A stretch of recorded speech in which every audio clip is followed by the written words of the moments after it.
Francis Ford Disney. Well, James, I have never had a chance to actually meet you before, and I'm sitting here looking at you, and I'm thinking of how you look in the movie, and I'm saying, this is a ringer. This isn't really James Remar. Well, it really is. It really is. Yeah. I'm wondering how Francis ever, got the courage to give you the role. If he saw the character the way we see it, and he looked at you like this, or, maybe without the beard. You're not the beard old. is a little bit different. Yeah. And, my age is really quite close to what Dutch Schultz's age actually was. I mean, the man was only 33 when he died.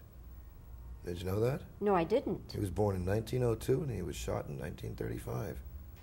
So you were about the right age. Exactly. Then. But you put on a lot of weight for that role. About 10 pounds. And I also wore, padding in there, too, and a plumper in here. See, Francis, worked with Marlon, and he envisioned him as being, the godfather, and put him through a similar process. Plumped out the cheeks, did the whole thing, and changed the speech. And he knows that an actor is, that's his job, is to change himself. And he gave me the opportunity to do it based on the fact that I got a lot of energy. How long did it take you to get in that makeup each day? About an hour and a half. Did they shave your head back? Yep. I shaved it 1.5 inches back. And I was like, it was like whiskers up here, and I had to shave it. I mean, I'd shave and go all the way around. And then they put rubber mask grease paint on me, so it didn't look too blue, from the whiskers that were left. Yeah, you're such a mean guy, such a menacing character. Watch out. In actual fact, James, was the Cotton Club, was there that much violence involved with it as we see on the screen? Well, how much violence do we see at the Cotton Club itself? Well, or the people involved? A couple of fist fights. I mean, the 20s were a very violent era. And certainly people like Oni Madden and Dutch Schultz and, Vincent Dwyer, who was based on Vincent Mad Dog Cole, were all notoriously violent people. They were trying to carve up the streets and divide it amongst themselves. And that lends itself to violence. Yeah, I would, and there was also that much wonderful dancing and fantastic artists like Lena Horne and Cab Calloway and Duke Ellington. I think that they left the biggest impression on me, because violence is happens every day. I'm sorry to say, it really does. You had not worked for Coppola before, had you? No. Had you ever worked with anybody who improvises and who kind of wings it the way he does? Well, Francis wings it in a very methodic fashion. I have always been able to contribute with my directors, like Walter Hill has always accepted my contributions.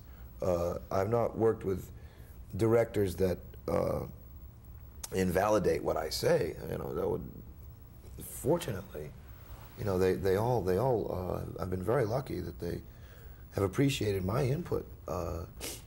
And Francis, he just doesn't come onto the set and say, "Oh, what do we do today?" He's got a very methodic way of winging it, if you will. I know what the premise is going to be, and we know what the setups are going to be. And some of the behavior is improvised within the scene. But it's all written. If a few lines are added here or there, or somebody has an interesting behavioral idea, it goes in. But let's just say that there's method to this madness of the Cotton Club. Were quite a few, I know a lot of things were cut because the picture would have been, still running, I guess. I'd love to see it. I'd love to see every frame. I really would.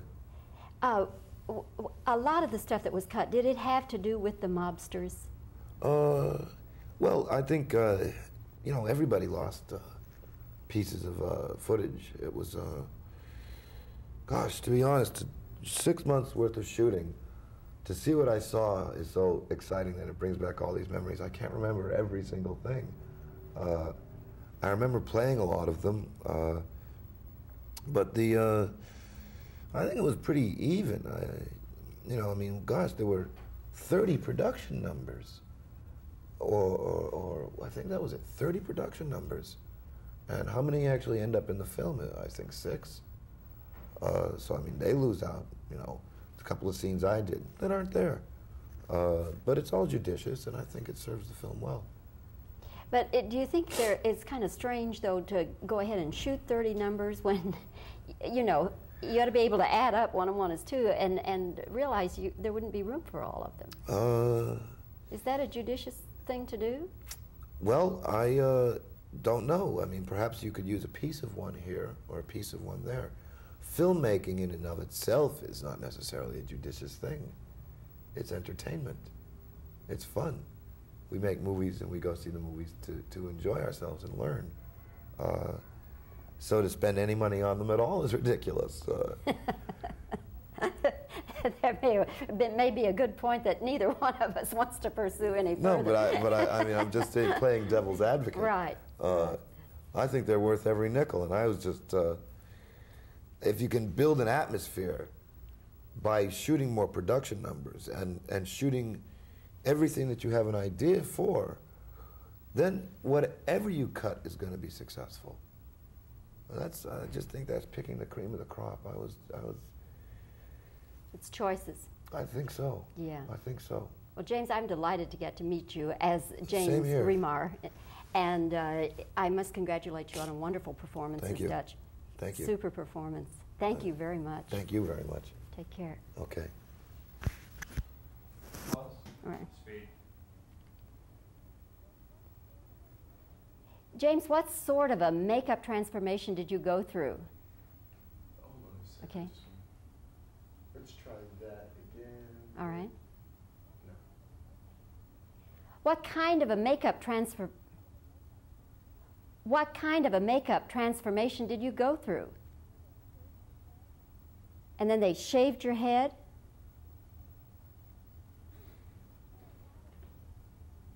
Were a lot of scenes you were in cut?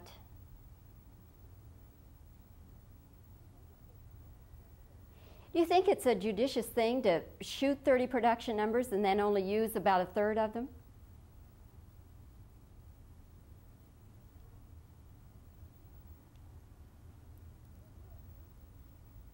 Were you used to working the way that Coppola works? Because you've made other films with other directors.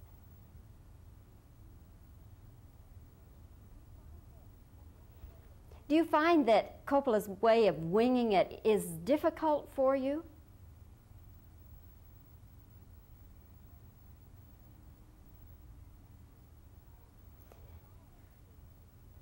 The violence in the picture, was there that much violence connected with the Cotton Club back in those days? And now I'll just give you reactions.